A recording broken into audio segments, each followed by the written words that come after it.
Welcome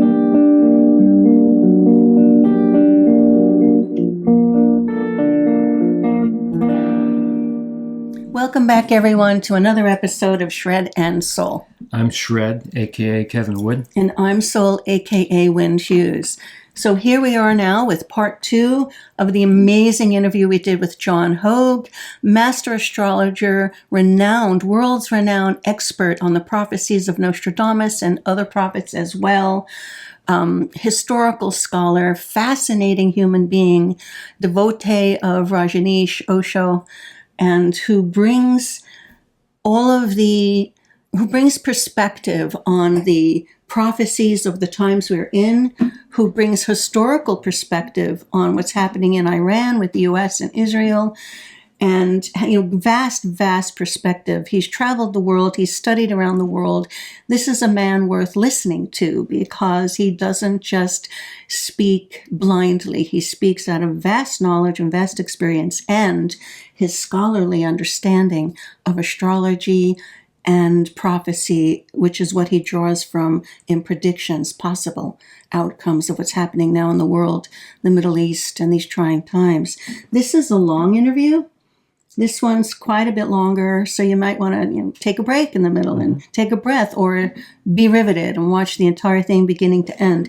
You can find out more about John at HogueProphecy.com, Hogue Prophecy, PROPHECY.com. You can get on his email list. His email letters, his quarterlies are mind-blowingly packed full of information, history, spirituality, and prophecy.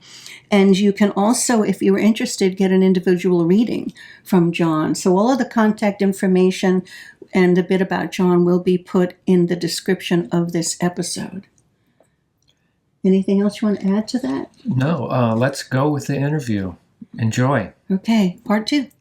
So thank you for episode 2 here and diving back in where we left off on episode 1 with a beautiful sharing of your spiritual path and your awakening to the truth of who we are and that transcendent place that is all of who we are, and your experience with Osho and Rajneesh, for those who may not know the lineage of the name.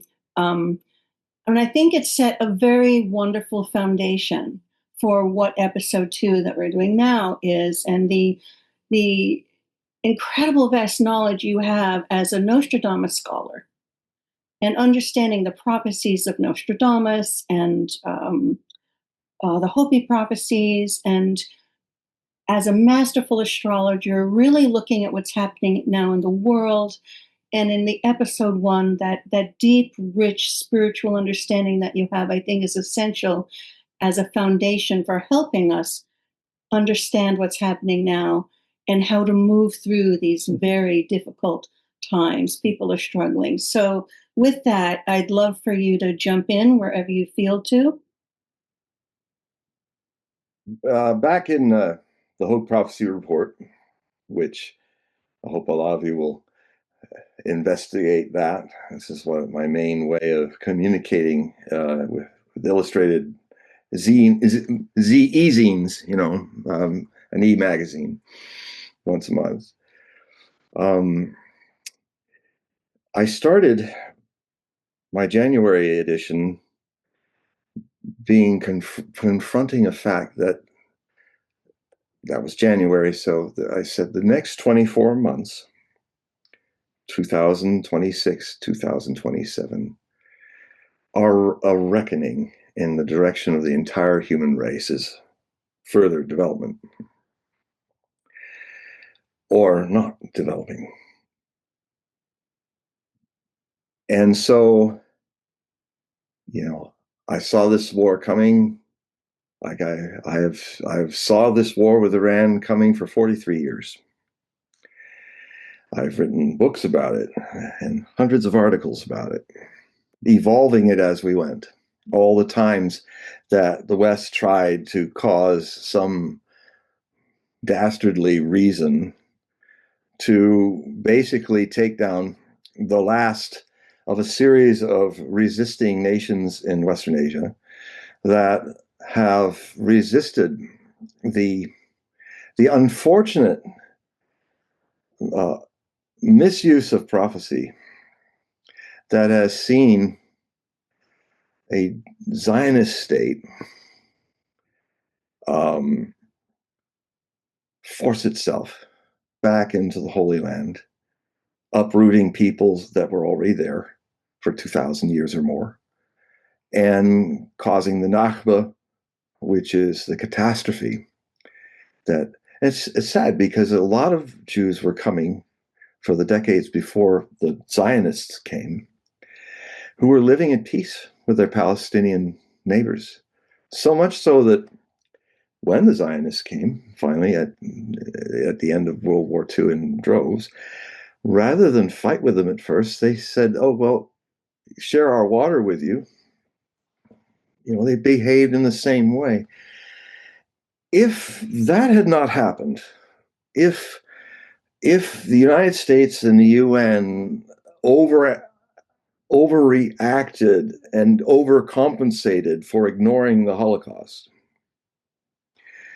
if that had not happened, if this slow coming of people, this is a different track to the future that we left in 1948, when the Zionist state imposed itself upon the region.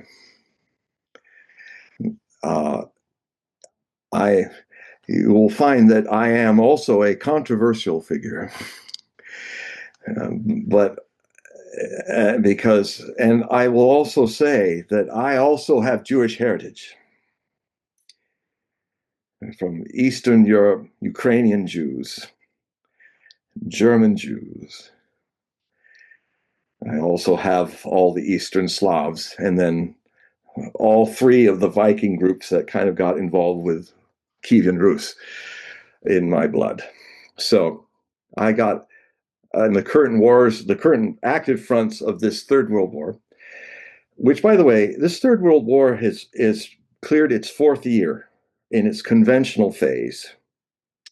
Just like World War II, most people are spending years not knowing when it started properly. You know that in World War II, we think, oh, World War II started with the invasion of Adolf Hitler into Poland. But that's not what people thought until almost the end of 1941. They didn't see it as a world war until after Pearl Harbor happened. But frankly, one could, because of biases in history, I would even say World War II began in 1937 when the Japanese invaded China, nationalist China. And it's a massive battles that, because of our Western biases, we don't even know. The greatest civil war that was ever waged was the civil war between Chiang Kai-shek and Mao that started in the mid-20s and raged off and on. And through the war, they got together to beat the Japanese. And then in the final years of the 40s, the Chinese won the Civil War.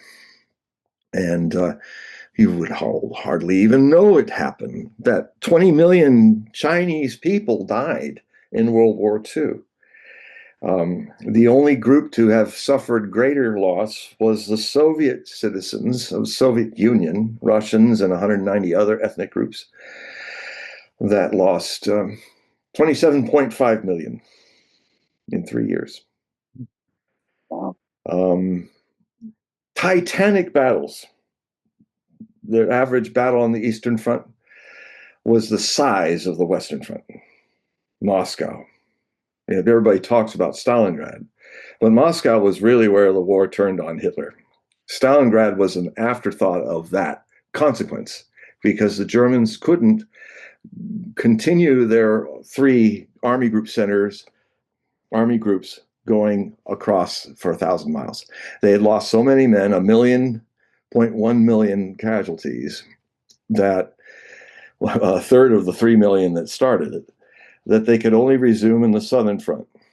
And that should have already, well, if you can't resume it on all fronts, then they're going to get you. And that's what happened. So Stalingrad was, Battle of Moscow was 600 miles long, the front. It had 7 million combatants, of which 2.5 million were casualties. It's the greatest battle in history, and nobody wants to talk about it. Because Stalin didn't want to talk about it because he lost so many people without the ultimate Pyrrhic victory. The Germans didn't want to talk about it for obvious reasons, because that was really the end of that was the beginning of the end. Das Ende. That led to Berlin. So,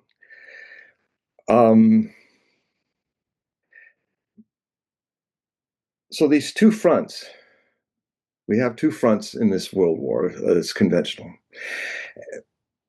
I think it's going to take a few more years before. A lot of people say now, oh, well, it's going to end up being World War III, as if people somehow have got in their mind that World War III only happens when nukes are launched, which they will be. Hopefully, only a few. There was a prophecy that Osho, my master, said, and it was funny because I was digging a post hole in March of 1983 in the Oregon Commune. And then one of the people who was always in the office and not out in the elements like I was came up to me and said, oh, Osho just had a communique that he was in public silence. He wasn't publicly speaking for about 3.5 years. He did that so that he could help allow the people who only were attached to his words to leave gracefully. And those who remained, he would put the final touches on his canvas. He started with, he said he saw how Krishnamurti made a terrible mistake when he was teaching. And he wanted to do what Krishnamurti was teaching, serve the food raw. But it didn't work. And Krishnamurti spoke for 70 years, and he was absolutely frustrated at the end of his life that all that talking and the people never changed. But Osho made the painful thing of doing. I mean, before he started talking again, his discourses were 90 minutes, and then he was out of there. And then he finally said, well, it's so painful, even though we didn't seem pained at all, just radiant. But he was saying it was just so hard to cook the food. But I had to cook the food. He said, because basically, you know, there is no personification of God. There's only godliness. So you might say that, and I would say this is what I am if I were to label it. I am a luminous atheist. And many religions in the East, Buddhism, Jainism, that was a religion that Osho came from, they see it that way, that the source, the creator is not a person. It's free of that. It took me, this is important because as we get into the brambles of the world, this will be important to remember. In all of us, Osho once said, he said this in one of his earliest works when he was still traveling all over India, speaking constantly for 7 years. And he says, the traveler travels into many different lands, many different cities, meets many good and bad people, has wonderful and terrible experiences, but at no time, with all this constant movement and change, has the traveler not remained. And so he then said, when you rediscover your traveler, your liberation is at hand.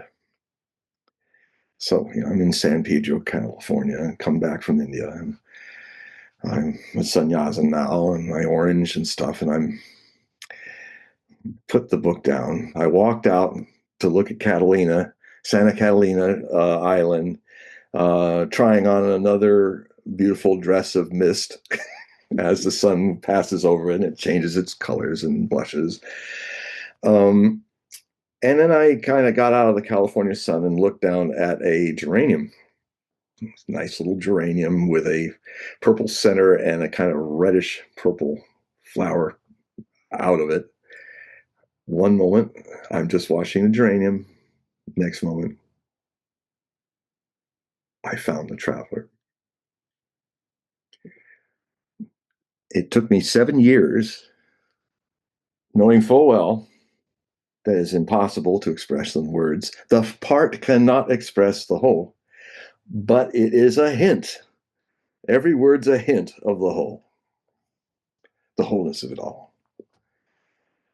which is too big to be limited by having imaginary friends for adults, like God, like Allah. I would say in a lot of ways in Muslim religion, the concept of Allah is not so personified. It, I think, is some borderline between a person and not, because Muhammad was so against images. Don't make graven images. That he went into Mecca when he reconquered it, and he had all of his warriors take down all these Arab gods, and they only just left the Kaaba because it was just there, and the meteor rock that people kiss. So I would think that they are less attached to imaginary friends divinely imaginary friends for adults. Now, I know I'm pushing buttons here. The beauty about pushing buttons is that a lot of things that I'm going to talk about in this second hour is really about alchemy, how to deal with what's going on. So I'm laying out some themes here as I then will plunge into some very frightening stuff that is happening. Birth can be frightening. That's why they call it a travail, birth. But remember, the mother always knows, has a knowing, as the pain is coming and the labor is coming and how terrible it is. So there's always the knowing that something beautiful will be at the end of the travail. And basically, what we're entering in these 24 months is a very strong and sharp Zen stick for certain things that have been with us a long time that have come to their end. And they come to their end indirectly because of what we're going to talk about too, is what's going on. April could be April-geddon, I start calling it, because of a stellium of many, that's a conjunction of a number of planets. We've already seen a bunch of planets kind of chasing each other last month in the setting sun sky. And a lot of those planets are now going to start clustering together in their race, and they're all in Aries. Aries is the Greek name for the god of war, which is called in Roman Mars. March literally means March, because March, which in French is Mars, March was always in Europe the beginning of the war season. The weather's good, the snows have passed, and now the armies can move. So since the age of Aries, which predates the age of Pisces, people began to march in March to war. Aries has other meanings, of course. The lower is war. But I got to say, Clausewitz is right. War is politics by any other means. It's when you can't talk, you shoot. Look at how the United States spent, since its inception, 70 some odd years, struggling with the slave issue. The founding fathers and mothers, Abigail Adams, let's not forget her, did a smart thing, is we'll sort that out later, because if they started to sort that out, they already almost had a civil war with the royalists. There were more royalists in the southern colonies that were allied with the British, and it was a very violent civil war, more like modern civil wars. If you see the movie The Patriot with the burning of people in a church and all that. That was going on. The guy who was playing Tarrington, who was a real person, he was modeled after that as a royalist. Yeah, massacres back and forth, very nasty stuff. So they had that there. So they didn't. Finally, one of the most amazing prophets that I've studied many. I came back to studying him recently when it looked like after Charlie Kirk was shot that we were seeing. I predicted in 1998 on BBC Radio. It's actually the show that got me wiretapped for 6 months.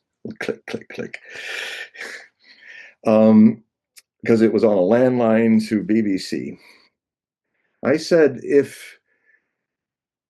1997, I said, if the midterm elections end up polarizing in 1998, Republicans and Democrats further, then I foresee that by 2020, we'll be in a civil war. Not the blue and the gray, but the blue and the red. Blue states, red states. Karmic echoes. There are a lot of karmic echoes in where things are in reverse image. For instance, to give you an example, Lyndon Baines Johnson, Democrat, gets into an incident that didn't happen with the North Vietnamese Navy. It was probably lightning flashing on some distant thunderstorm, but they ended up firing everywhere, and that Gulf of Tonkin event never happened. It was a mistake. I don't think it was a trick war thing to get into war.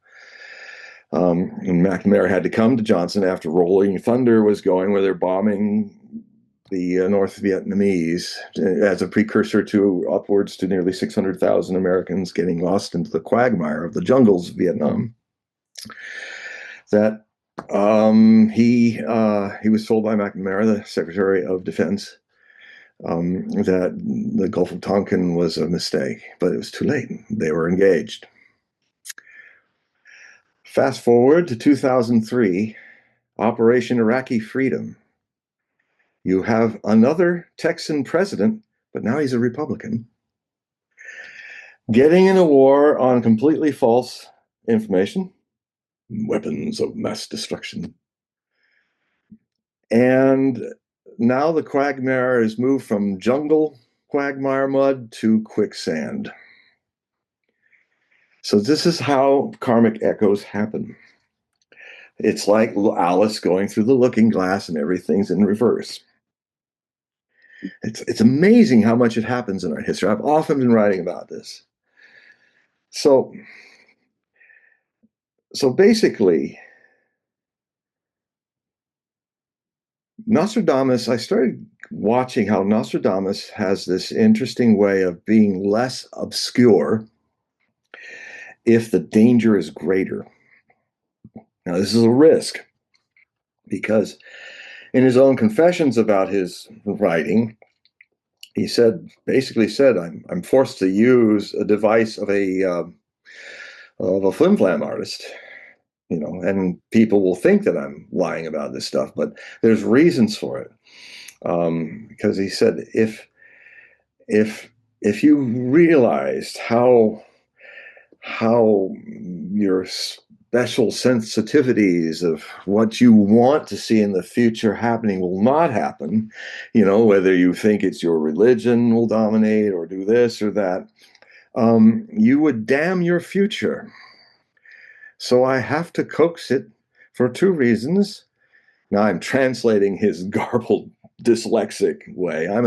You have to be a dyslexic to study, not to write about Nostradamus, because he was very severely dyslexic, as I am. But that can be turned around. Around the 1990s, I think it was all the attempts to learn how to type, which I was awful at. And then finally I became 80 words a minute around 90. It's like all these points, in the brain. I felt my brain balance out through typing. And so now my ambidexterity is fully in going and all that's happening. But the thing is that it helps you see things vertically and in reverse. you might have to, in the split seconds of the nerve synapses working, you wouldn't tell the difference that the dyslexic has to go through 4 areas of the brain to go to what the average person goes through in 1. But it is often the case that people who are creative, who are artists, who are musicians, who are writers, Hemingway, famous dyslexic, are the arts. Your brain is nothing, there's nothing wrong with your brain, it's just wired differently. And so you play with your brain as it plays. And so the Nostradamus got really in the clear about Persia, the ancient name of Iran. He started writing about it. One of his famous dated prophecies was from where he said in 1727, he numbered it out, not a code, it's raw right there. 1727, he talked about how the future head of Turkey and the Shah of Iran would have these battles, and the Shah would give up a lot of territories to the Ottomans, and it would be a great detriment to Christendom because, of course, if they're fighting each other, they're not fighting the Christians. Nostradamus was an Islamophobe, and it's understandable because in the mid 1550s, when he was writing most of this, you had Suleiman the Magnificent, who was the most powerful Napoleon of Ottoman sultans, who was at the time when Europe was beginning to divide between Protestants and Catholics. In the preparation for what Nostradamus was motivated to risk his life writing about these things was he saw the coming of the wars of religion in France, which was the introduction to the century of wars over Protestants and Catholics, the 30 Years' War, the 80 Years' War, the English Civil War, all devastating wars over religion that were coming. And the first nasty bit of it, which he lived to see the first of the 9 civil wars, she talks about in detail, remarkable accuracy. And now that I'm doing something that has not been done in 4.7 centuries, because I have a project I have where I am going to, no one has done truly a complete examination of Nostradamus's prophecies. There are 4 of us who have been pointed out as doing it, but all we've done is translate one of his 2 works, Les Prophéties, the prophecies of Monsieur Michel de Notre Dame, which was serialized from 1555 through, I think, 1561 in 3 major serializations. And then compiled after his death in 1568 into one little book of his prophecy that you can stick in your Renaissance shirt here, stick in your sleeve. And so now that we've had it since then, only 4 people thus far: Henry C. Roberts in 49, Edgar Leone in 1961, John Hogue in 1997, and Mario Reading, the late Mario Reading, good colleague, in 1998, have done what has been called complete prophecies, but they're not. What I'm doing is I'm going to expand the page area for these quatrains. Are all like little short stories, and some of them are parts of short stories scattered out of sequence in the rest of the work. So I might start this tale about Philip II doing this of Spain in the middle of the story. You will hear the beginning in century 7 and the ending in century 9. So it's kind of an unusual. This is where dyslexia really helps. I'm going to start this story backwards and end it at the beginning. Dyslexic couldn't do that. So So so what'll happen is I did my Nostradamus, The Complete Prophecies, that was published by Thorson Books, or Element Books, in 1997, which I wrote in the middle, 1995, 1996. I did all that. Because it's only 1,000 pages, it's the longest of all of them. Mario's second, um, and uh, and Leone is third, and then Roberts is the shortest. Um, he just put one-liners in there, as most people do. What the problem was that now that I don't deal with publishers anymore, I'm self-published. I don't have to deal with their politics and their you can't do this. Um, So, what is wrong in doing it as 4 volumes? Because that's what it'll take. What is wrong is, so it's not 1,000s. You can't cram, and it was very frustrating because I had to cut so much down that the stories were threadbare, even though I was the most verbose of anybody thus far. But now, what I will do and have been doing, and I mean, if you look over here, these amber boards here, those are all the quatrains of Nostradamus. Those over there. These are all the quatrains of Nostradamus. Those are the centuries. 1, 2, 3, 4, the fragments 7, 8, 9, 10. This here is the French translations, 16th century translations. One thing I gotta say for people, if you are going to be a Nostradamus writer, you must learn at least how to read 16th century French, because how will you know if the translations you're gambling on are good or not? You must know. And you don't have to speak it because it's 16th century French. It hisses too much. It's got all these cumbersome participles upon participles that the modern French was just starting to come into vogue in the 1550s. So where they're just taming that down some. If it were English, it would be like, say, I would come, if it were practicable, to enter what could be a dissertation about grapes. The old French is like that. It was just, I have a discourse about grapes. Would be the modern. So so so this is, let's see, these two longer things are the two prophetic prose letters famous in the prophecies of the complete prophecies.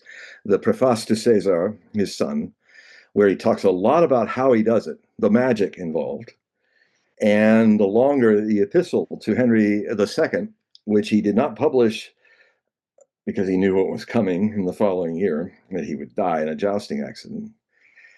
Anyway, he published that after he was dead in an edition in 1861. 1561. But he did send it privately to the king and had some copies sent out. So the Catherine de' Medici, who was his main fan, probably the person who first read him in France, because she always had a notice to the royal copywriters. Every book that was published had to be approved by the king.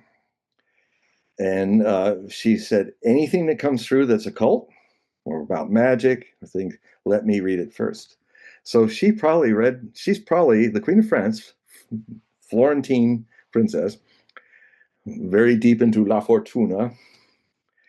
She was probably the first fan and the first reader of Nostradamus. She read the first, it would be the first 3.5 centuries, volumes, 100 quatrains in a century, which is a volume. And so the problem with all that is this over here. If I find out which finger I can use here. Where is it? Where's my finger? There it is. This bit right here, that's history in the making. That is a 3/4 translation of an even larger body of Nostradamus's work that is called the Presages en Prose, the Presages in Prose, from his almanacs. He's one of the first literary superstars of the printing revolution. That's why most of his work has survived, because he was widely read, even offshore in England and others, for his almanacs, annual almanacs, which he put prophecies into them. Now, they started in 1550 through 1567 posthumously. So there's a lot of almanacs. There are about 1,189 quatrains in the Presages, and if you add the quatrains in prose, or the prophecies in prose, it's also there. But the big volume, the most of them are 1,639 prose prophecies. Wow. All of them, he wrote the prose prophecies with about a dozen or so presages en verse, presages in verse, from 1550 to 1559. Those are so I am translating them. This is like a whole continent of Nostradamus that has not been seen, and I'm also interpreting them. And the interpretation starts. I've started outlining it already. It took me 8 months to go through the first 3 run-throughs, and it's and it will take 4 volumes of. At this point, I think it'll be 750 pages each volume, which I will begin releasing at the end of 2028, 2029, 2030, and 2031. And it's a massive work. It's my Ring of the Nibelung. It's my Lord of the Rings, you could say. Unfortunately, it's almost taken as long, off and on. Wagner took 25 years to write his 4 famous operas of the Ring tetralogy. It's probably going to end up the same amount of time because I have all these other projects. But anyway, the thing is that these are short stories. Now, sometimes a quatrain will only need 1 line. Sometimes other quatrains need 20 pages. Like his famous quatrain that describing the jousting tournament that mortally wounded and killed the King of France, which triggered the whole mess that came all through into the next century of religious wars. It was the first, or the first 9. It raged until first one was in 1562. The last war ended, the 9th, in 1598. And so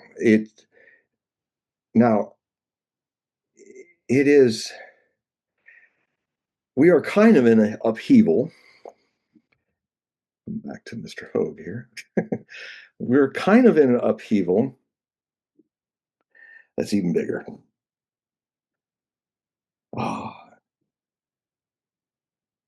And the astrological trigger. There was an astrological trigger that Nostradamus was seeing, an eclipse, an opposition of, I think, Jupiter and Saturn with the sun and the moon in an eclipse. I believe that's what it is. I'll check, but something that the real opposition, pulling, then pow. That would be influence, because these things influence over a period. They build up, and then there's a lot of times the actual aspect is, for instance, is almost like that is the moment of insemination, and the world will not see the impact of it until that aspect has happened.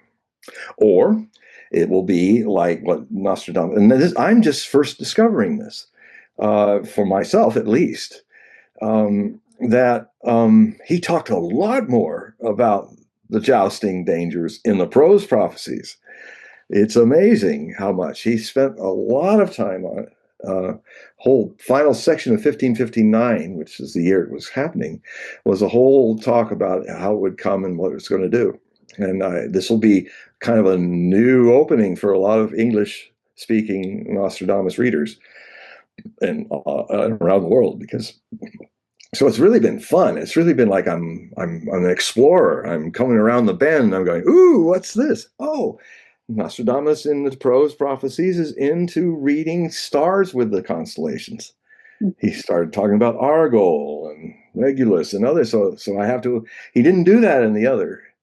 Does he address what's happening this April in his writings? Yes, yes. Or I would say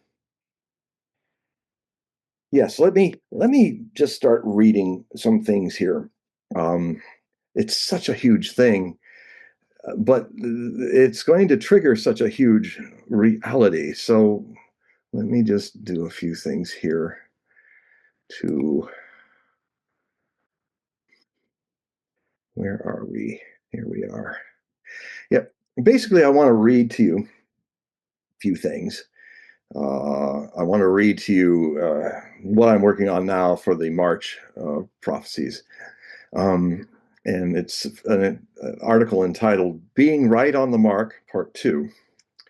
A more detailed and further examination of predictions I made in my last Hogue prophecy report, set down starting on 30th January 2025 through 22nd February 2026. That is about a week before the war started. And the first things that happen, so this is like stuff that has happened. So I'll start with that. In chapter 10, most of this comes from chapter 10, this astrological, which is entitled, As We Go to Press, Iran Has New Celestial Allies. Neptune and Saturn in its fall, joining Mars and Aries, god of war, will go to total war on Israel and America, even if a token strike hits Iran. Following your false narratives and suffer your greatest military defeats. This theme of false narratives is especially in play right now because I think since the 17th of September, February. Let me make sure. Pulling out my ephemeris here.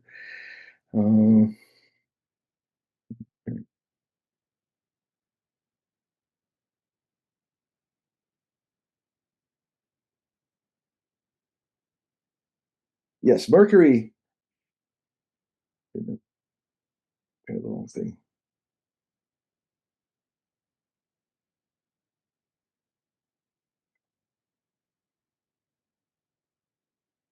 Well, here we go.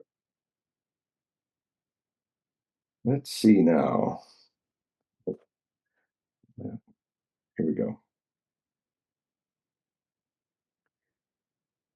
Yeah, Mercury went into retrograde in Pisces on the 24th of February. Now, of all the 12 times that Mercury can transit through houses, the 12 houses in astrology, there is no more powerful one than when it goes through Pisces. Pisces is the oceanic, the mass message. Very much a part of it is the mass message, the oceanic. My computer's doing funny stuff. That happens in Mercury in retrogrades. Now, every 4 months, you have a retrograde of Mercury, which is a time for people to review the last 4 months in a period of time which is usually around 3 weeks, where forward movement is stopped. Now, what most people do unconsciously is they try to move harder forward, and when they do, mistakes happen. Machines break down, communications break down, because it's a time for contemplation. Especially so if it's in Pisces, because in a global sense, what's the message the whole planet of human beings needs to hear is on hold. And so basically, I can't think of a worse time to start a war than this war of aggression that the United States completely manipulated by the Zionist state of Israel, which has descended into darkness. I would say it's demonically possessed.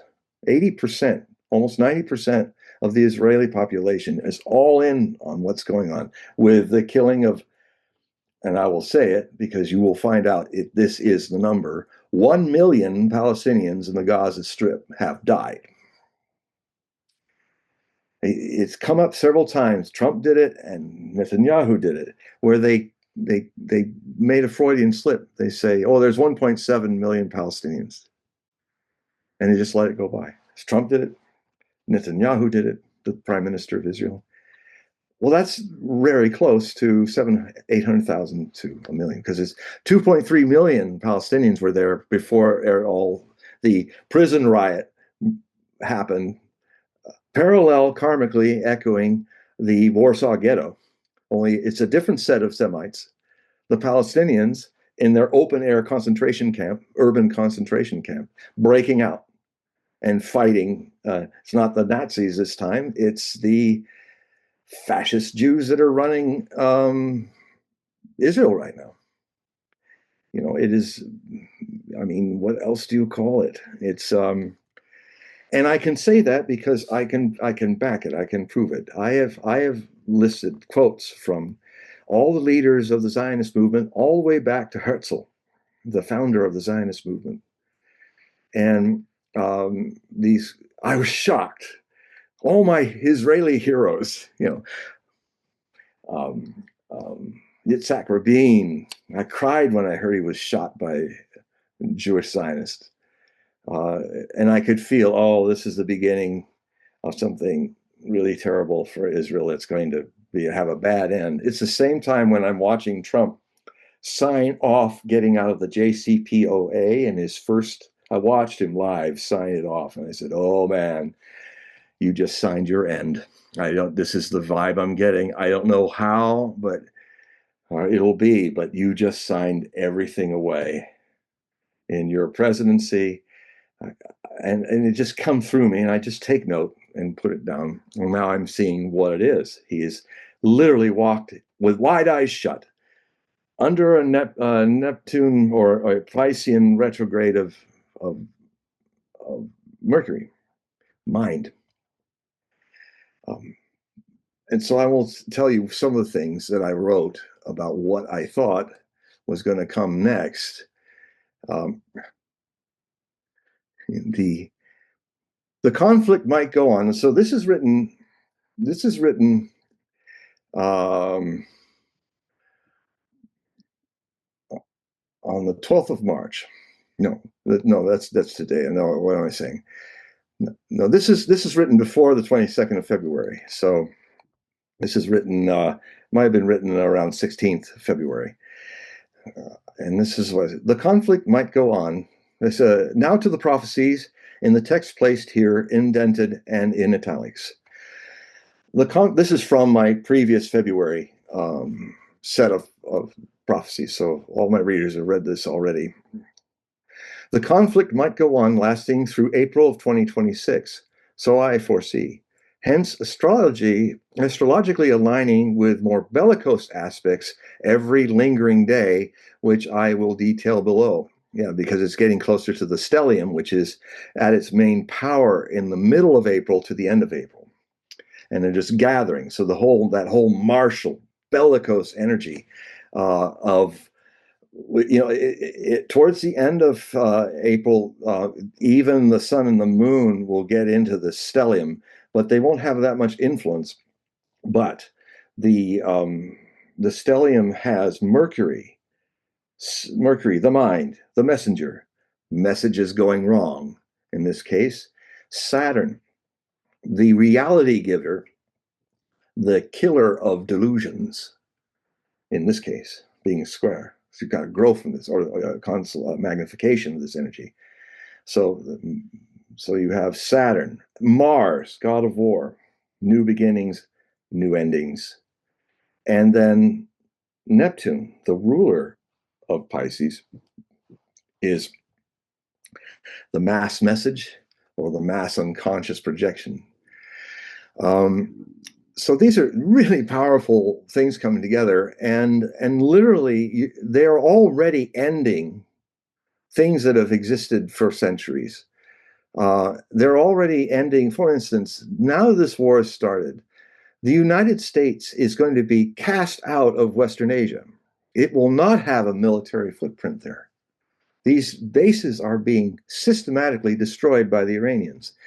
And everything the Iranians had said they would do, and that everybody disbelieved they would do, they're doing it. They're the bases are on fire. Um, they will take years to rebuild them and trillions of dollars to repair the radars and things that they destroyed, which I don't think the United States will be able to do. So this could be a very dramatic end to the hegemonic period of the United States being a unipolar power. Sometimes empires fall fast. So on 15 February 2026, Saturn began its several-year transit through Aries in a warmongering mood, in conjunction with Neptune, already in the sign of Aries, better known by its Romanized name, Mars, god of war. The winners of this war will be the nation that is waging it facing realities. The losers will be those who ignore realities and hold on to their false narratives and projections. That is Israel and the United States. They completely have no idea what they've got into. It is finally happening that the greatest weakness of the United States is ignorant hubris. It's isolationist problems. It's always it's unique in history. We are naturally isolationist people. It's a cancer planet. Mom, home, apple pie. And so this situation happened where, I mean, John Adams was right. Let's don't go out and fight dragons and things. Basically, the founding fathers and mothers were saying, look, we left that. We left the 30 Years' War and all the wars and mayhem and the kings deciding what faith you can do, if it's their faith or not. We left all that. Leave it there. Let us just be in this place by ourselves, for better and worse, with our two great oceans separating us from all that madness. Well, it almost worked until World War One, and then we got finally seduced to go out and fight some of those dragons, the Kaiser dragon, in World War One, and we became a world power because of it.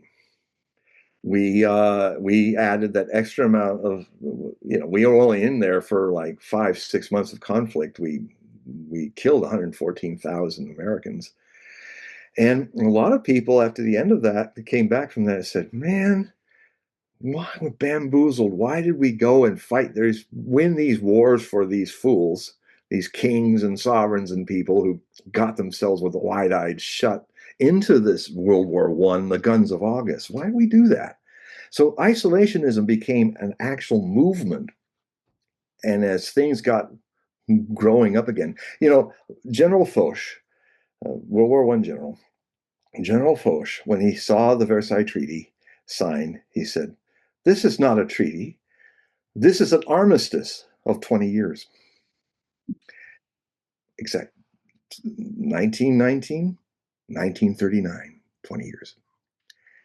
Some German historians call World War I and II with the 20-year hiatus, the second 30 Years' War. And it was as devastating. Half of Middle Europe lost its population in those 30 years, in the 17th century. Terrible wars. Nothing more vicious than religious wars. And this is kind of a religious war we're in now. Religious civil wars, too. Because God's telling you to kill people. It's God's will. My monstrousness is hiding behind the imaginary friend so that I can do mayhem and mischief in God's name. This is where I kind of feel more close to the Eastern Orthodox Christianity. because in the Western, it's one of the reasons why Eastern Orthodox split with the Roman Church and Latin Church and the Protestants. They came later, but I like the way, for my feeling is, I think my experience, this Christianity in the East is closer to the source, closer to the humility of it. People, to make a very complicated thing as simple as I can say, in Eastern Orthodox, in Russian Orthodox, you try to live in the way that Christ taught. You're not there helping him fulfill prophecies. Like, does he need you to start a war in the Middle East to help? God doesn't. God wants to cause an Armageddon. He doesn't need you. You're basically saying, oh, your creations need to push you along. Well, maybe it's the other way around. Maybe people are trying to do God's work are going to cause a lot of things coming down in fire and brimstone upon you as a consequence, because this is Satan's work. Are we in Armageddon, John? Are we at the end times? What do you see? What is prophesied? You said we will have nuclear strikes. How does it come together now? It is, as I said here, that we have a hegemon that is literally ignorant. We have a government that's not following constitutional law, and so they're going headlong, making it up as they go and they finally ran into. This happens to a bully, and I saw it, and I think Nostradamus saw it for centuries. Iran would be the one that knocks the bully on his butt at great cost. And I'd also say this, people are so ignorant of Islam that they don't understand the West. They don't understand that this minority of Shia are the 260 million people. It's the largest minority in the 2 billion people of Islam, in the Ummah, the community of believers. One distinction they have is very similar to what the Russians do. Because the main thing in Shia that makes it different from Sunni is that Shia is about shahid, about giving your life to protect others from evil, to sacrifice your life. It takes that idea of Jesus, who he thought was one of his a person who lays their life down for others is like one of the highest virtues. Well, the Shia believe that because, by the way,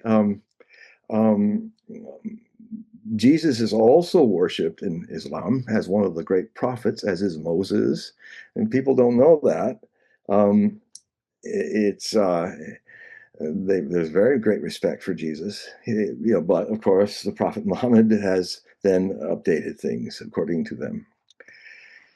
I'm neither for nor against that. I'm just expressing that reality. So what you have is a people that when they're finally pushed around by the Sunni majority or by the West, they're like the Russians, slow to harness, would take a lot of guff, but once they're harnessed, they are unstoppable. It's not surprising to me that the Russians and the Iranians are reaching out to each other. It's not surprising to me that the Chinese are also reaching out because they suffered a century of outrages from colonial people from the 1840s during the Opium Wars up until when Mao defeated national China in 1949. So from 1840s to the 1940s is this whole century, and China now has now become the #1 superpower in the world. Interestingly enough, it was Mao who predicted in 1952, I think, that the way economies really should be judged by the volume of buying and selling, not by GDP and all that magical crap. It's how many people are buying and selling, making and stuff. He predicted that China would transcend the United States in 2016. He said that in 1952. A lucky shot, because I don't know of many prophecies he ever made, but that is when China ended up at a buying and selling volume higher than the United States, which should be the litmus test. That's when they became number one. So you have a Thucydides trap going on here. That is, Thucydides wrote an account of the Peloponnesian Wars in way back 400 BC ish, and the construct is this: that most times you have a big superpower that's the number one power, but when there's a new power rising, it usually leads to war and blows. Sparta was rising, and Athens was we're the hegemon of the Peloponnesian world, Greek Hellenistic world. Sparta started to rise. It had its own fleet, and it started to have more military reach in the water. And so the Athens fought it, and Athens basically rapidly destroyed its hegemony in the process. And Thucydides wrote about, he was a general, an Athenian general, writing one of the best classical accounts of war out there. Give you another example. Britain was the superpower. You know, the sun never set on a British Empire, just like now the sun never sets on a weapon of the United States Empire, which has 800 bases across the world. So, but that's all changing now, and it will be rapid. It will be as rapid as the German imperial empire that rose in 1871 to become the threat to the British Empire, which was a large part in creating, 40 years later, the First World War. And Germany was, in 4 years, crushed. You And then it tried again. You speak of the pivotal time 26 and 27. Is this that rapid period you're speaking of? It is. And the stellium is launching it. The stellium in April is the conception. And then the next 2 years, especially as Saturn in its fall, in its detriment, its fall, is in Aries for the next 2 years. It won't be out until 2028, early 2028. So that will be great upheaval, economic upheaval. It will be a travail that, then I will get to what I'm saying about alchemy. You know, when you take away the personification of God and right and wrong, when you kind of look at, in my experience of more Asian experiences of religiousness, it's a play.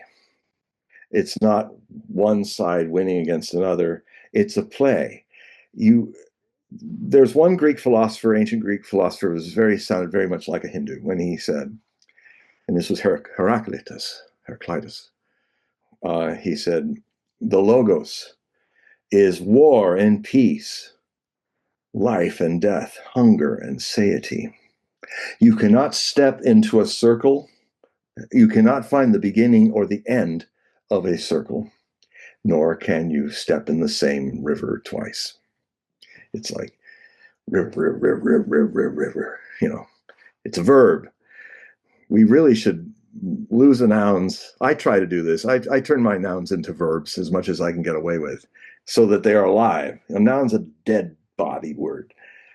You know, man. How about manning? Manning. Womaning. It's it flows like a river. So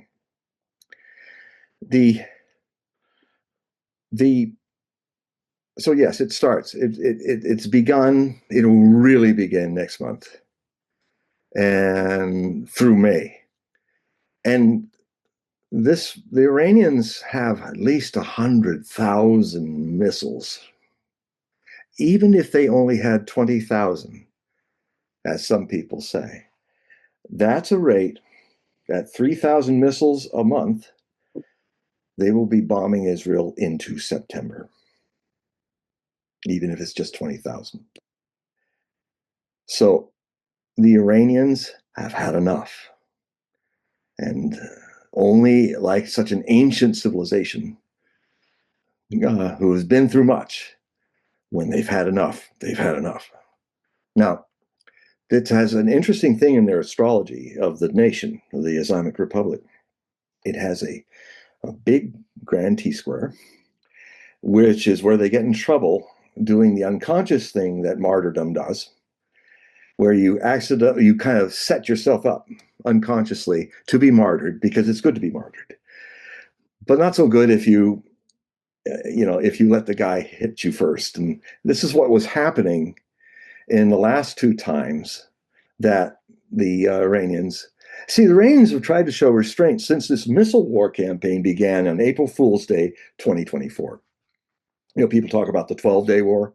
That's just a 12-day campaign of a larger war where Israel began to see how far it could go in doing unspeakable horrors against international law. Like, it started with the Israelis sent jets into Syrian airspace and launched 2 missiles into the embassy of Iran, where it killed a whole bunch of officers and people that were there on Iranian territory.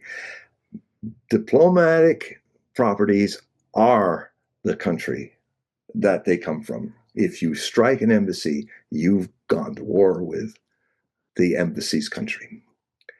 Now, what happened was the Iranians used measured restraint. A few weeks later, they launched their first drone attack, and first ever into Israel, of the first time, and they were sending mostly their old missiles. And they just showed, because what they did in several waves when the Israelis would assassinate people and kill people, leaders and stuff. They would respond, and each measured response was more and more. And they were trying to say to the Israelis, look, our missiles are accurate. We can hit Nevatim Air Base. We can do these things. We just put a crater right in front of the offices of the Mossad in the first one. Later, they blew up the office. The Iranians are measured, but the Americans and the Israelis, and the similar thing is happening the way people look at Russia in the Ukrainian front of this world war. They look at measured behavior as weakness. That means any virtue is weakness. And that's what's so dangerous about this. It is the West. There's prophecies, quatrain 9, century 9, quatrain 55 of Nostradamus talks literally about it would become that the West is planning a great war. The thing left out is against the East. Who else? Why is the West identified if it isn't the East? And it'll happen around time of a great pandemic. And, we had a great pandemic. It was not the, be careful with my words here. It was not the thing that the medicine was intended to cure. It was the medicine.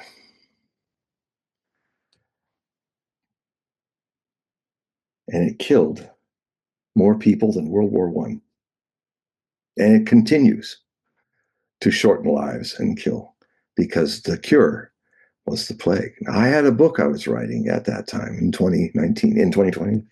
It still hasn't been published yet, because, and I may just publish it out of my website, because what I did is it's finished pretty much, and I waited to see if science would back up the things I was seeing in Nostradamus's plague prophecies.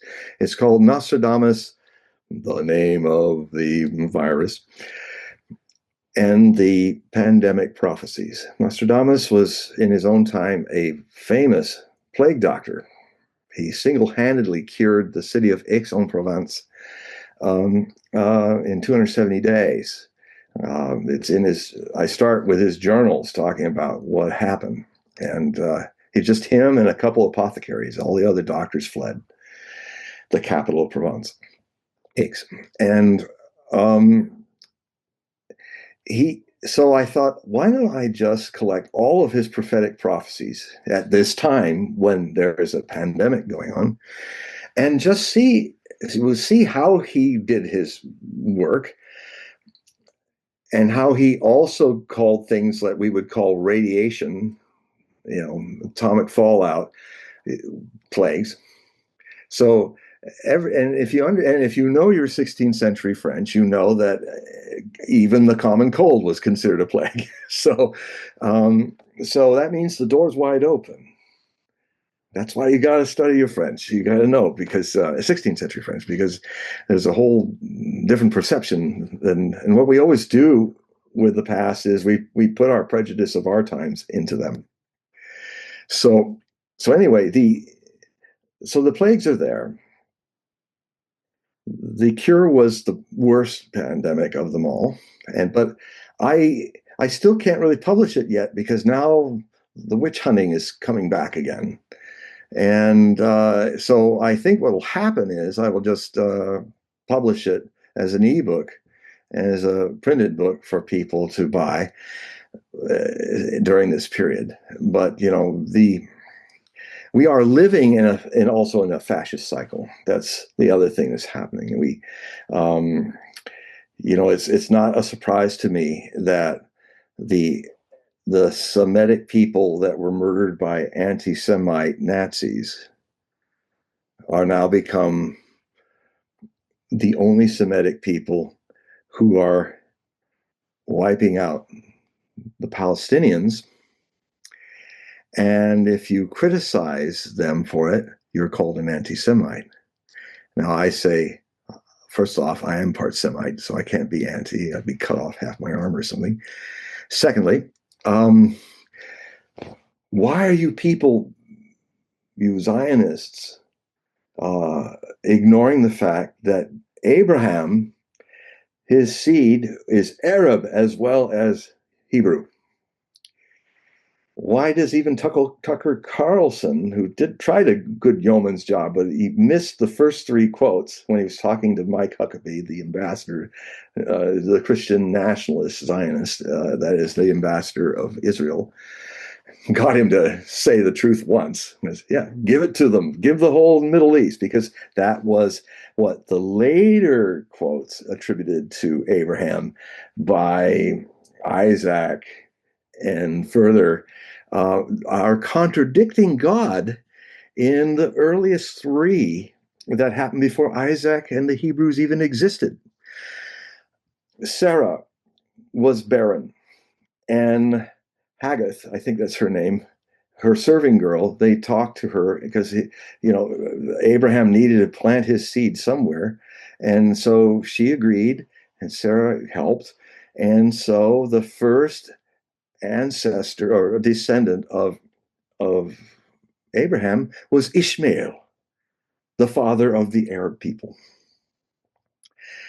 He was 16. He was already hunting, and he was 16, 17 years old. He was becoming almost a man in those days when God purportedly Yahweh gave messages to Abraham where he described the lands between the two rivers. That's why you have blue lines on the white field with the Mogen David star in the Israeli flag.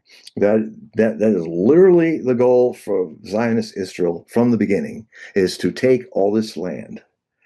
And Netanyahu has kind of is a karmic echo to Adolf Hitler in a lot of ways. The great gambler. Hitler was the great gambler. He got away with his mad plans because madness is hard for normal people to absorb.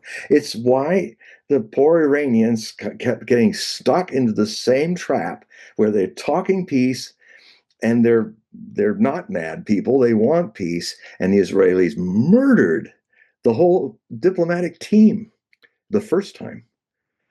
And again, they come back measured. That's over.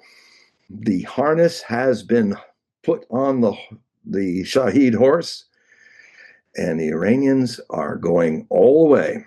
And they're not going to, I mean, Trump might want to declare victory like he did against the Houthis when they defeated them, and just say, okay, we declare victory, we're out of here. If he pulls out of there, those missiles will keep hitting those bases and Israel. Who's going to send the nuclear weapon? I ask because I know that that's what people have asked a lot when they hear you. Netanyahu, Who's sending it? if he isn't already dead, there's some possibly. There was a very strange thing. He was on just today, a whole speech, and it was clearly a AI, and he had 6 fingers. On one of his hands had 6 fingers. Oops. And he was like, and I'm counting them. I said, yeah, I'm not seeing things. He's got 6 fingers on this hand. I believe you. And I said, okay. And there's an interesting thing about AI. This is the way it's just been the last few months that it's happened. I've even seen some of the people I've watched for decades, and the key is the lips will be more blurry, and then what will happen is the gestures are always repetitious, like that. That's another bug, and then the other is there'll be a jerk, like bip, bip, like it's Max Headroom. Fingers. Max Headroom, and so I love that show. Anyway, so it was a very odd looking piece, and it was him as an AI. So his house was absolutely devastated. Ben Gavir's also was set on fire. I saw it. But so what the Iranians are finally doing is you finally pushed us into it. We were trying to be humans with you.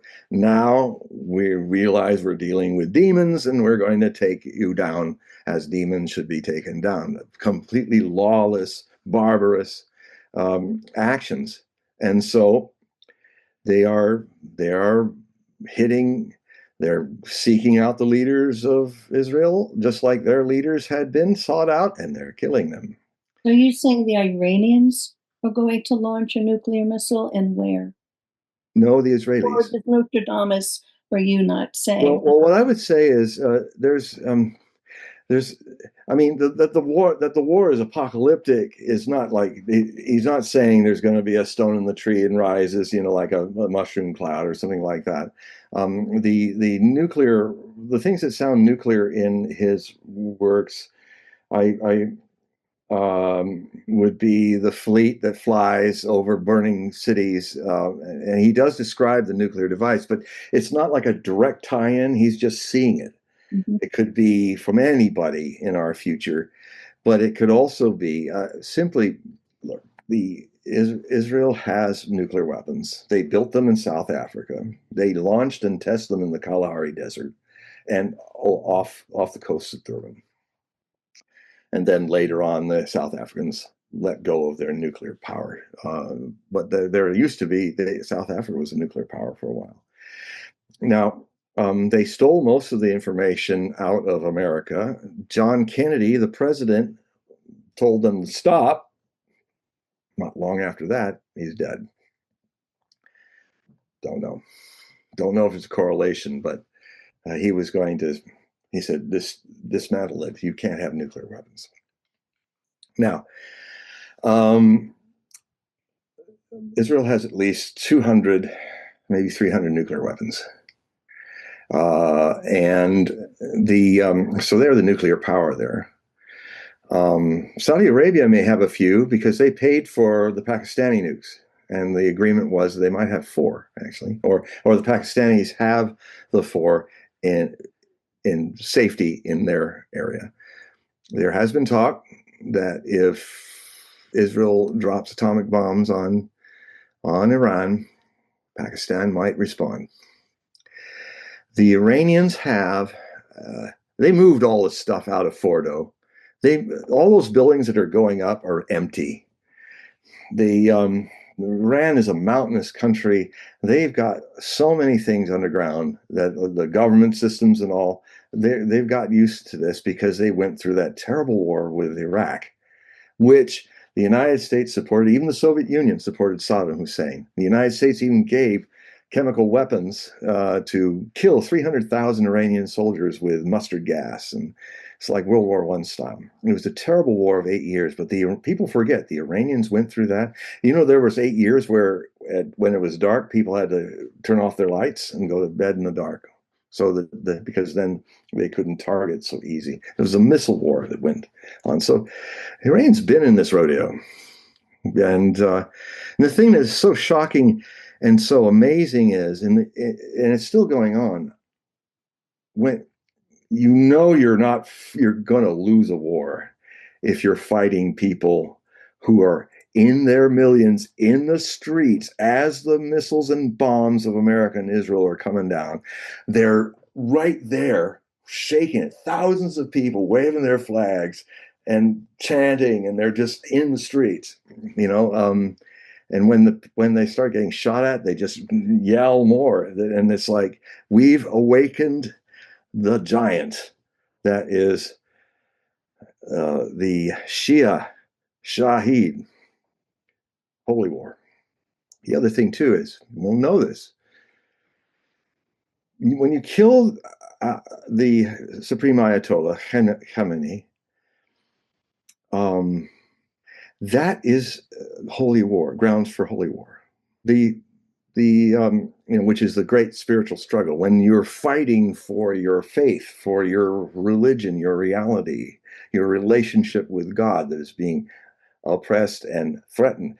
The Iranians are in exactly the place the Russians were in when Hitler invaded Germany. They saw that as an existential threat, so bad that everybody followed Stalin. They didn't like him, but even Stalin understood that everybody had to gather the wagons around and fight this man. Because, I know from Hitler's secret conversations, the death camps were not going to be over with gassing 13 million Jews. The next were 40 million Russians would go through the same gas chambers so that they could populate the Lebensraum, the greater Deutsches Reich.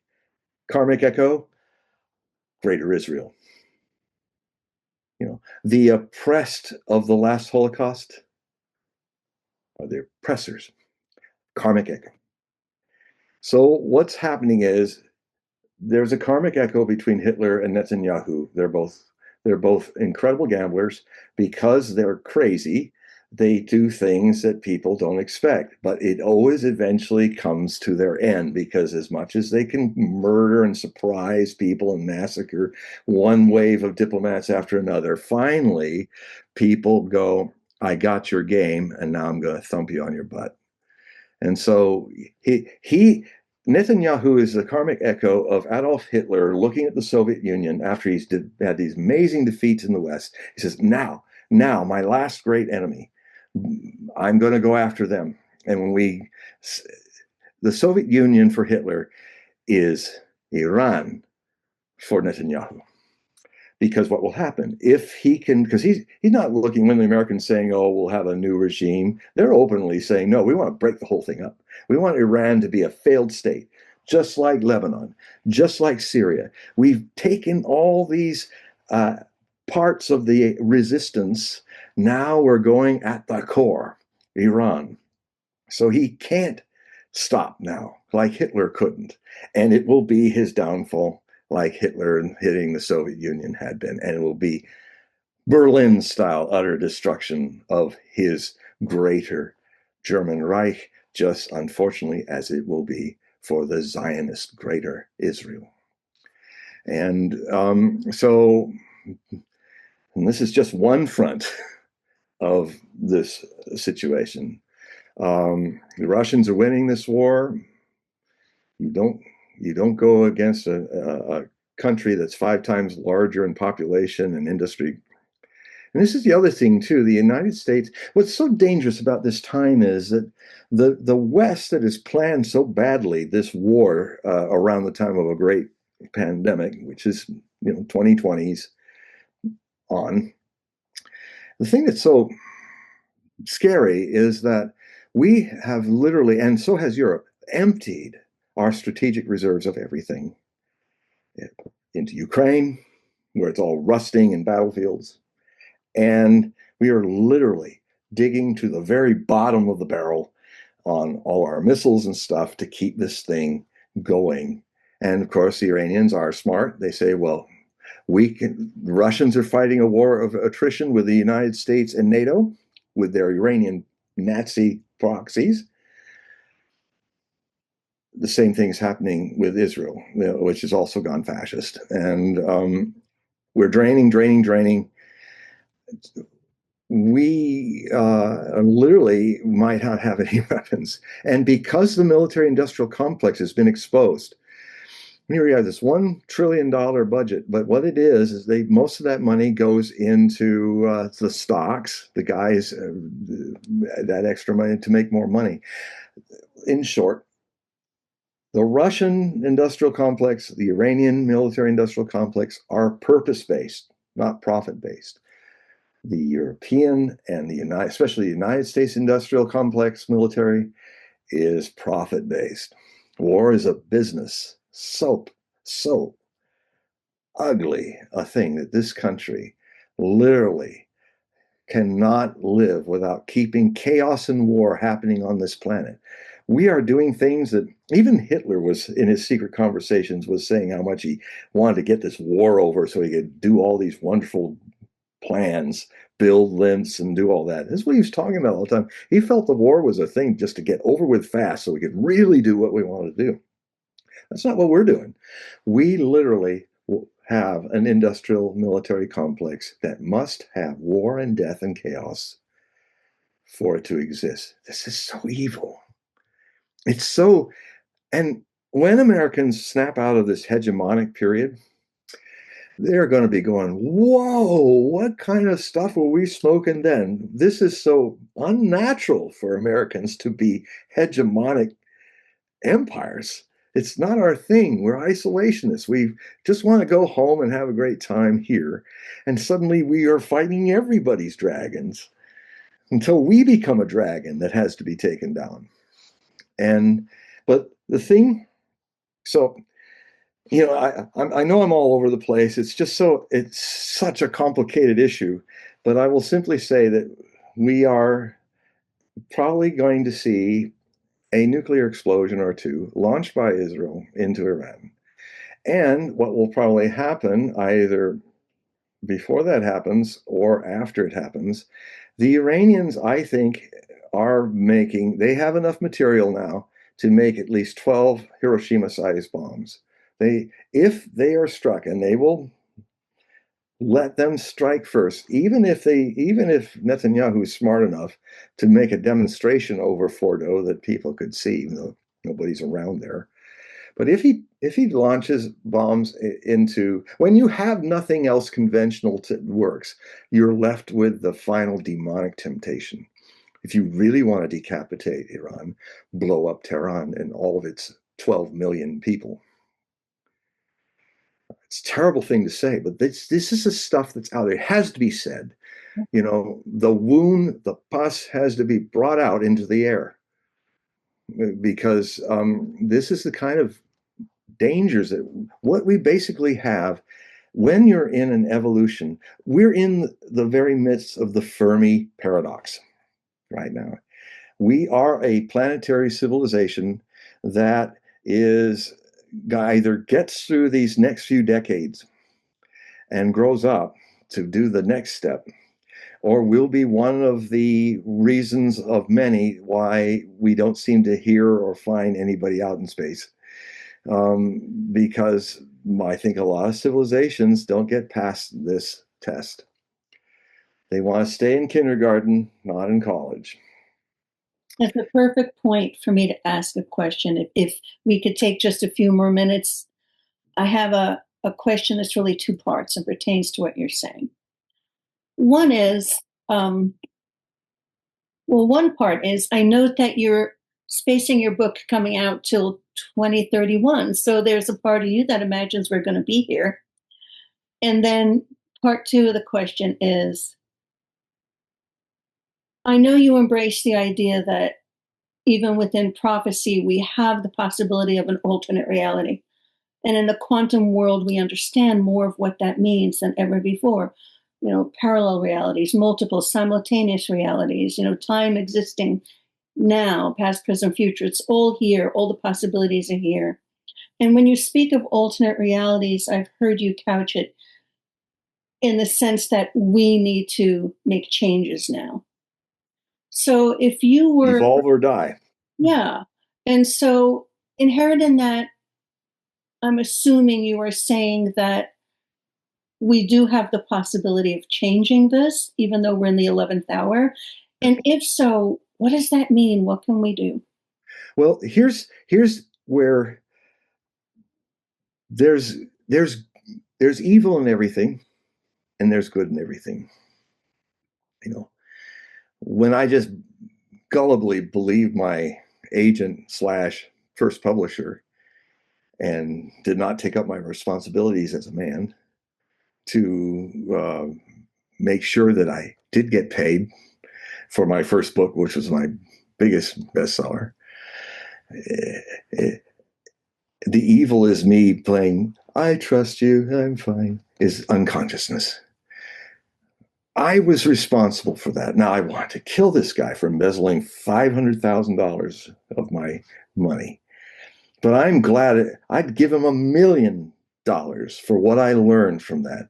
When I stopped eating myself up wanting to get him angry, anger type, I finally got tired of that and said, no, wait a minute. I can't do anything for his life. What about you? This is two people here. You can do something about your part in it.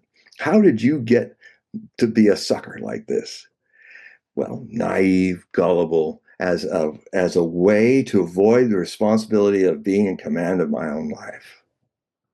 Well, there are a lot of people, especially in the new age, who, oh yeah, I love everybody. I'm fine. I'm just in the moment. And it's an evil. There's only one evil in the world: unconsciousness. There's only one virtue: consciousness. So it's pretty simple, actually. So here's the thing that could also happen. This war is going to scare a lot of people straight. This war will bring harsh judgment to the war perpetrators. And it's coming from Iran. It's coming from Russia, when the fascists that took over with our help in 2014 in the Maidan coup, where Gloria Newman, whatever her name is, basically said, F the Europeans, and picked the who's who of Stefan Bandera Ukrainian Nazism, which is what's really running. And I know because they don't like me very much for saying it. So we have fascism back again in this Third World War, as now the fascists are us and our friends. It switches over. So, but the main thing is, when a bomb is lit off, yes, it could be the escalation of World War III, or it could scare the bejesus out of people all over the world. And what happens when you're afraid? Like, what happens when you're terrorized by your house smoking and bursting into flame? You either crumble and get burnt, or you rise up and put the fire out. So that's the alchemy of this threat, that people will wake up, because when we are seeing rapidly, in another 3 or 4 weeks, the Strait of Hormuz is going to send oil to $200 a barrel. And, later, and it's interesting because of this 2-year process of Saturn in its fall.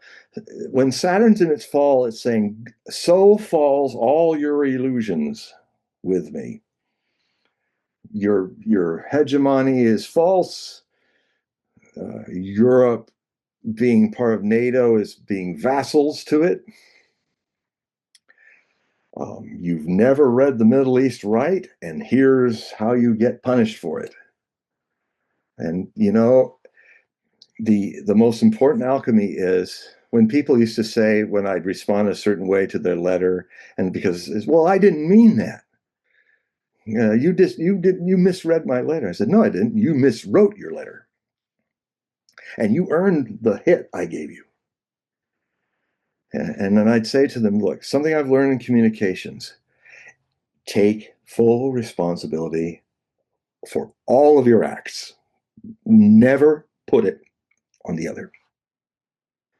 If you're talking to somebody who is lost in a state of idiocy, you have to find an idiotic language that person can understand. It empowers you when you take full responsibility for everything that happens in your life.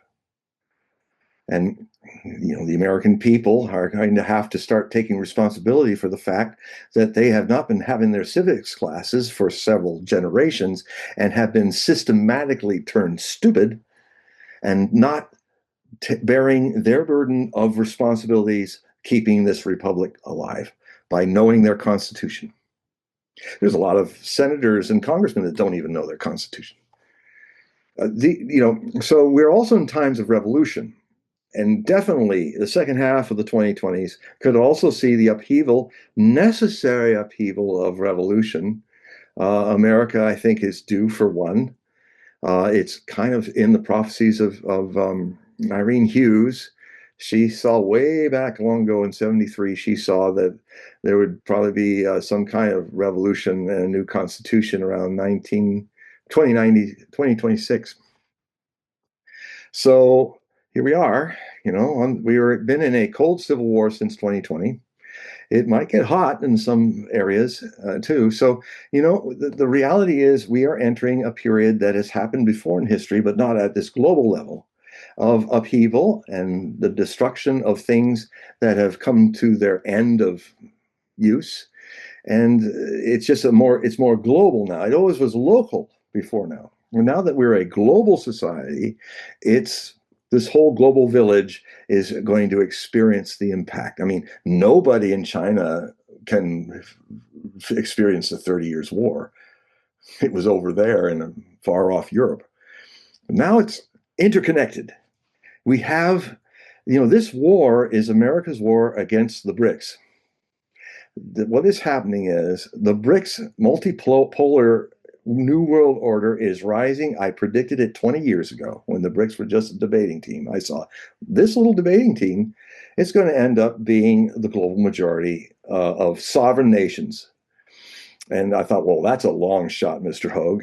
Well, it isn't, because this war, this attempt to take Iran out, is the Western powers and the US's ability to destroy the Silk Road Beltway that the Chinese and the Russians want to do. And they're also, Iran's a member of the BRICS. They're trying to get India to leave, is also a member of the BRICS. I mean, Trump has openly said, I'm going to war with the BRICS. I want to abolish them, because he thinks that will end the people turning away from the US dollar. It won't. And this is the key. The United States empire collapses because the US dollar is being so toxic to other countries that they've decided to make their own SWIFT system and barter and sell in their own currencies. Not because they want to, because we've shunned them out.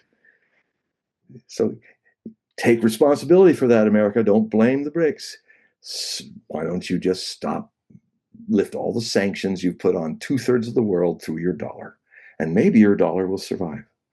But the people are dumping US bonds left and right. You will not hear it in the mainstream press, but the US dollar is going down fast. And America won't be able to rebuild those bases that they're losing. America will have to go back home, dismantle all those 800 bases and go back home and do the only nation building they should be doing, is rebuilding the country. And if it takes a few atomic wake-up calls, I mean, I hate to go there, but we're that dumb. We need a good slap. A little atomic war in Western Asia, hopefully, will be that slap. I mean, look, the Cuban Missile Crisis didn't even light off a bullet. And we are so farther in danger. I mean, we really almost fought it at the end of the election and to middle of January, when Biden was actually sending CIA teams with HIMARS missile launchers into Ukraine to fire directly at Russian targets. And the Russians were saying, well, you are at war with us now? Is that what you're doing? And what the Russians, being stoic, I mean, Edgar Casey will be proven right. Russia is the hope of the world by being mature, adult, and then knowing when to hit when it must happen. They sought out those missiles and those crews, and they wiped them out in the next 2-3 weeks. And it was then those attacking missiles could not strike deep into Russia. But I felt that's the only time I felt the dread that here it comes. And to answer your question, yeah, you start wondering, well, why should I write these books about Nostradamus? But then again, looking deeper at that, Nostradamus also made prophecies into the year 3797 AD. And that we only know that one because it's the only dated one. But there's some indications in his prophecies that, well, for instance, the famous prophecy about the sun expanding to the orbit of Earth. How he knew that was the mass of a yellow dwarf turning into a red giant is amazing. He must have seen it because that is exactly the volume. It won't get any larger. It'll go right up to the Earth's orbit. Maybe the Earth will be surfing on the fire or something, or underneath it. And what he says, the revolutions of Mars will continue, the next planet. And then he says something he never said in his use of astrological terms. He said, the ethnography is one of his weird words. It means the races, ethnos. Weird use of Greek, rather wrong. The races of man will survive. Some will go to Aquarius for a period of time. Others will go to Cancer and dwell there in time immemorial, temps immemorial. Well, how do you go to other worlds? He's talking about the constellations of Cancer and Aquarius. That's implying that we've achieved intergalactical capabilities. And that would mean it may very well be that some of these critters that are flying around in UFOs are us 4,000 or 5,000 years in the future coming back to see, and we don't even look the same anymore, coming back to see what we're doing. That's why there's indications. I don't want to spoil alert myself, so I'm going to leave that to my books. But there's a lot of these 4 volumes. There's a lot of things that indicate that we'll make it. That is one of those parallel futures you're talking about. Yeah. Well, but he's also has nuclear wars in there too. But that's hopeful, and I do appreciate your honesty and your willingness to say those things which are unpopular, and maybe of a perception that's not one that people would like expressed and shared. And I do appreciate that, and I do hear, if you're willing, there are many more like positive things I think we could explore with you, and also some more of those unpopular ideas that I think we are more than willing to hear and share. It all has to be explored. We live in the totality of the logos is war and peace, hunger and satiety, life and death. You cannot find the beginning or the end of a circle, and you cannot step in the same river twice. I'm here to bring the full spectrum. I mean, see how different this episode was from the first. Well, I see all of it. The wars. War is turn the coin of war, there's peace. Turn the coin of love, there is hate. But I would end with this, is that going back to that juniper bush, when I rediscovered the traveler that never changes. The key to dealing with all these changes is from a place that Osho called the Noah's Ark of consciousness. He saw in 1983 all of this. He even said there would be some nuclear explosions. It's interesting that he didn't say the whole thing, just some nuclear explosions. He saw the global warming disasters. He was in this thing, he's talking about it back in 1983. And he said, because existence cannot tolerate this unconscious human race any longer. And the earth, he said, cannot tolerate it. It's already trying to destroy the earth. It's doing these things. And so he says, and with all these things, it'll be floods like Noah's Ark. He saw the rising oceans, the heat, everything. I mean, I've been savvy to it since 1973 when I saw Soylent Green. I had an epiphany. I said, my God, this is coming. So I've been a climate change activist a long time. And I see it in prophecy. And I see it in Nostradamus' prophecies. He's talking about it all the time.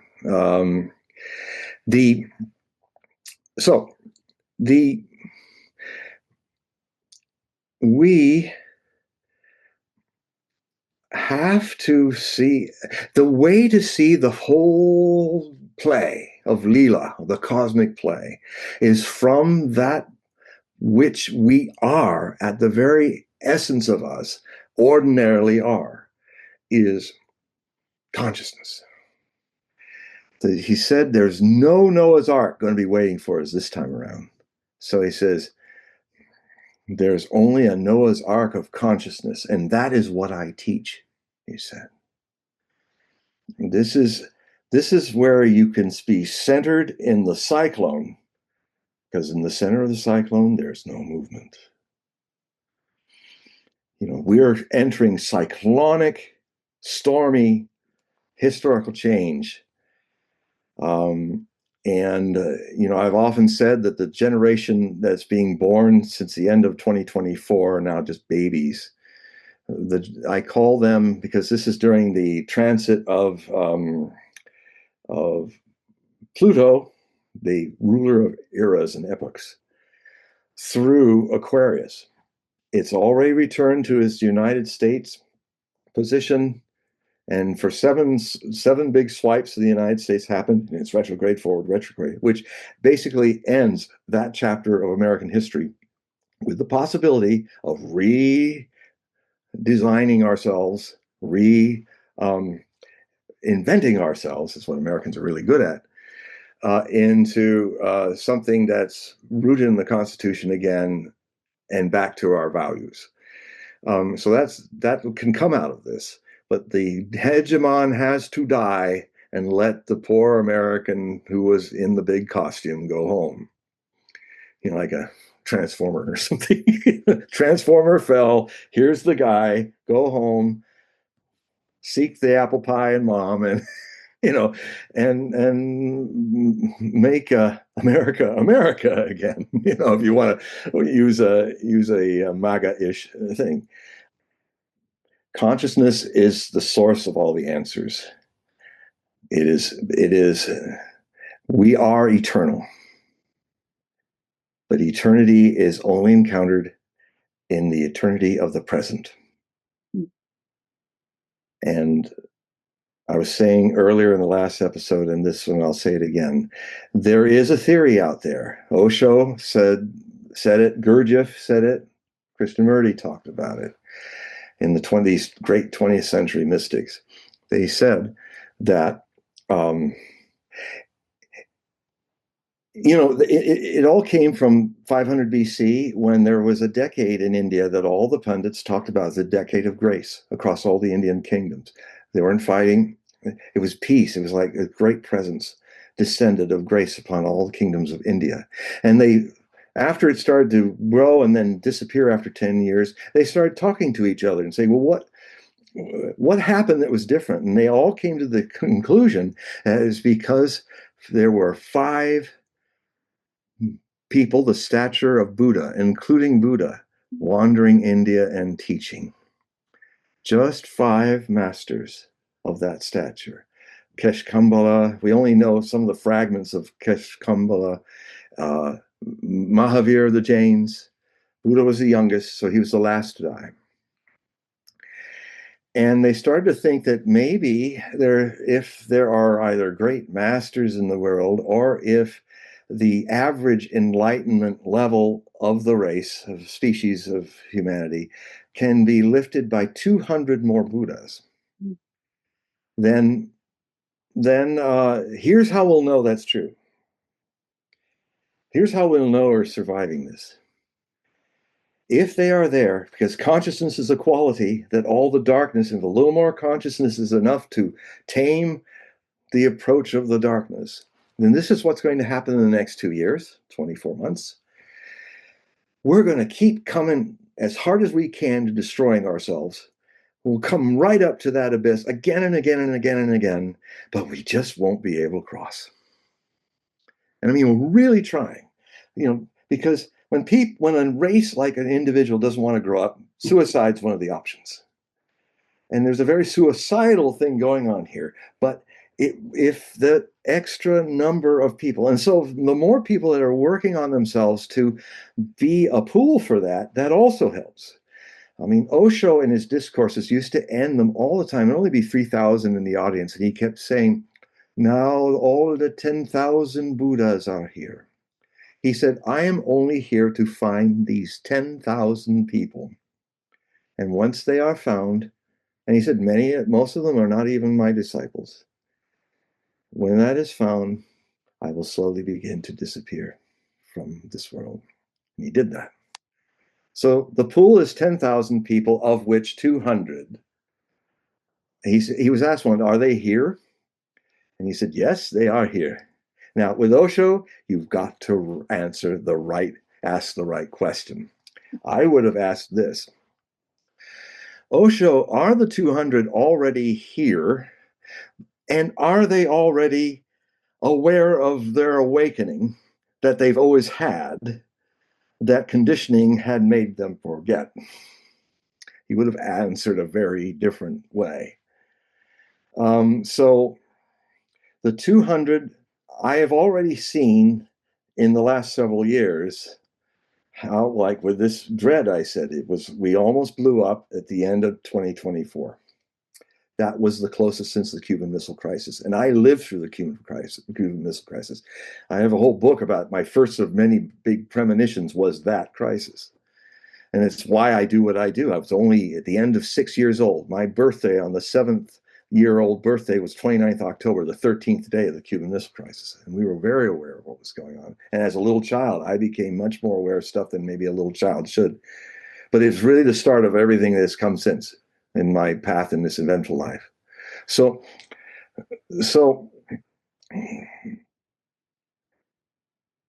we are in the times of the Noah's Ark of consciousness. The ark is within you. It's not a boat. And if the human race survives, it survives as more and more individuals become centered in the cyclone of these times. So if we keep coming throughout the 2020s, mainly in the next 2 years, but into the 2030s, if we somehow survive a lot of these things, it is because the 200 are engaged. So that's what I'm working for. And some of the things I do, ladies and gentlemen, and will do on this show, is try to scare you straight too. Because to be scared also has an alchemy of good. It wakes you up. Wake up. Well, thank you for your part in trying to wake everyone up. And I will put all of your links when we do our in the description, way people can reach you, get readings from you, and learn from you. You've written. I answer all my emails. Okay. I have 60, 70,000 emails that I've answered over my career. Wow. Well, how did you do that while you were writing your 53 books in 22 different languages? Is that? Yeah. So I don't know. I get out of the way, and it's just getting faster. As I get, I'm almost 70.5 years. I'm 70 and a half by May, and the energy just keeps flowing more effortlessly. So The main thing is to keep making a living at this. Well, hopefully through the links, people can support you and It's really get one of the important. readings that you give and Yeah. get on your newsletter. And we will put all the links so that people Thank can you. access you directly. Thank you. Well, you're welcome. And thank you for being here. We'll do this Yeah. again. Thank you. Yes, I look forward to it. I don't know what to say after episode 1 and episode 2 of Yeah, John I don't know what to Hogue. say either. Yeah, other than blown away. Certainly things that I question, perspectives that I might not 100% agree with. But then again, I don't have the information he has to even begin to draw a knowledgeable opinion. Mhm. I think he's a brilliant man and he's a wonderful human. And I encourage you to dive deeply into his work. And again, this is an opportunity to hear prophecy, spiritual perspective, and vast astrological, historical, and prophetic knowledge, and then take that information and take the parts that resonate with you, the parts that don't, leave to the side, but be open-minded to the information John has provided you. We've Right. grown a lot, and we'll have him back on again. Thank you, John, for everything you do in the world. Yeah, and another thing that John will mention is that you can learn these things. You can open your mind. You can become informed, or you can choose not to. And I think that the overall energy that we put into existence and our perceptions of existence do definitely have an impact. So, like we mentioned before, even though it might be prophecy, it doesn't necessarily have to happen. Yeah, we have amazing input and power into the consciousness, into the energetic realities. If you know quantum physics, there are multiple realities are possible, and what's prophesized is one. Many seers see that possibility, so it's quite likely. And we are co-creators. We have the ability to transmit a resonance that's of a different frequency and collectively put an intention for something else. Is it too late? I don't know. I don't even know if John knows. Yeah. But he does say, and especially which resonates from episode 1, is that we are all Buddhas. We just don't know yet. Buddhas that we pretending not to be Buddhas. Yeah. Yeah. So if you haven't seen part 1 of this interview with John, go back and take a listen, because it gives a foundational perspective from a spiritual perspective of what's happening. And part 2 focuses a little more on prophecy. So if you haven't seen part 1, go back and check it out. Please give us some input. Now, I don't want to argue whether what John said is true or not. It's his perspective, and I honor that. I honor your perspective too. But I'd love your feedback about these sort of interviews, about just the material in general, if it was helpful to you at all. And please know you can email John. He looks at all his emails, and he gets a crazy amount of email. Yeah. At definitely hogueprophecy.com. So again, thank you, John, for joining us. It was wonderful. Yeah, that was great. And we look forward to having John on again. Yeah. He's a musician. He's a former opera singer. He knows a lot about music. And I'd like to have him on to discuss some music sometime. Yeah, interesting guy. Very worthwhile. And we feel blessed to have had him on. Yeah. So comments, like, and until then. See you next Later. time.